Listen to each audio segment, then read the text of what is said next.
Professor Popovsky, do stay with us as we discuss further updates. In Armenia, about 100 protesters rallied outside a Russian base in Gyumri on Saturday, demanding Moscow to withdraw its troops, which is now seen as a sign of strained ties since 2023 Nagorno-Karabakh war. Let's listen in to what some of the protesters had to say. 20 թվականի պատերազմում մատը մատին չի խփել եւ իր դաշնակցային պարտավորությունները հայ ժողովրդի նկատմամբ Հայաստանի նկատմամբ չի իրականացրել ավելին 2010 թվականից 10 միլիարդ դոլար հարցակողական սպառազինություն է վաճառել Ադրբեջանին շատ լավ իմանալով որ այդ զենքը կրակելու է Հայաստանի իր դաշնակից Հայաստանի վրա Ռուսաստանի այս ռազմական ներկայությունը խորհրդանշում է այն ֆաշիստական պատերազմը, այն եղերական պատերազմը, որ Ռուսաստանը վարում է Ուկրաինայի դեմ, եւ այդ պատերազմի իրողությունը մեզ համար վերահաստատում է, որ մենք այս ռազմաբազան կրկնակի այստեղ հեռացնելու պատճառ ունենք։ Ես մտածում եմ, որ ռուսական ռազմաբազան, ինչպես նաև ռուսական ազդեցությունը պետք է չեզոքանա դուրս գա Հայաստանից, քանի որ մեր 200-ամյա պատմությունը ցույց տվեց, որ Ռուսաստանը այստեղ է ոչ թե մեզ փրկելու, մեզ օգնելու համար, այլ ցույց է տվել պատմությունը, որ իրենք միայն մեզ վնասում են։ Meanwhile, in Europe, a diplomatic clash has escalated between France and Italy. Italy's Deputy Prime Minister Matteo Salvini mocked French President Emmanuel Macron's call for deploying European troops in Ukraine in a post-war settlement. Let's listen in to what he said on the issue. Penso che Trump, con i suoi modi che a volte possono sembrare bruschi o irrituali, stia riuscendo laddove hanno fallito tutti gli altri, quindi rimettere a un tavolo Putin e Zelensky, qualcosa che non accadeva da anni. Poi starà a loro scegliere qual è il punto d'incontro, però sicuramente eserciti europei, riarmi europei, debiti comuni europei per comprare missili o macronate varie, non disturbiamo quelli che stanno lavorando per la pace. I guerrafondai e i bombaroli tacciano, almeno nel mese di agosto tacciano. I nostri figli non andranno a combattere in Ucraina.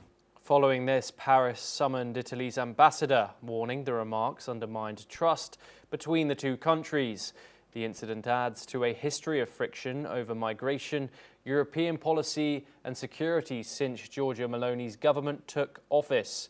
Furthermore, South African President Cyril Ramaphosa continues his push for new talks, speaking with Volodymyr Zelensky and other leaders this week to press for bilateral and trilateral meetings involving Russia, Ukraine and the United States. In another development in Washington, the Wall Street Journal reports the Pentagon has quietly blocked Ukraine from using long-range US missiles against targets inside Russia, restricting Kiev's options. We're now once again joined by Professor Veselin Popovsky to discuss further updates from the Ukraine war. Thank you very much, Professor Popovsky, once again for joining us. Let's first talk about this spat between the Italian and French diplomats. Italy's coalition cabinet and Deputy Prime Minister Matteo Salvini has mocked French President Emmanuel Macron's call for deploying European troops in Ukraine in a post-war settlement.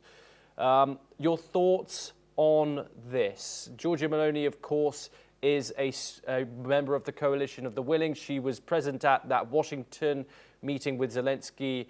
What are your thoughts on the Italian Deputy Prime Minister's comments there? Yes, Matteo Salvini, we know who he is. It's kind of an extreme nationalist, nothing surprising, and also not significant at all because Prime Minister Meloni is definitely on the right side of the debate here. I don't see this as anything significant. It will be forgotten tomorrow. In fact, the French position is very clear. It aligns with the British position, with the Polish, the Baltic states.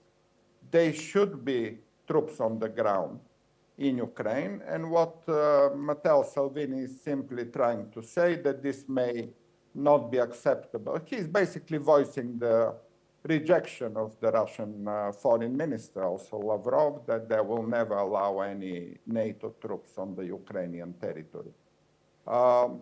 It's not for Russia to decide that. The Europeans have their security concerns, and they can deploy troops to Ukraine without asking Russians.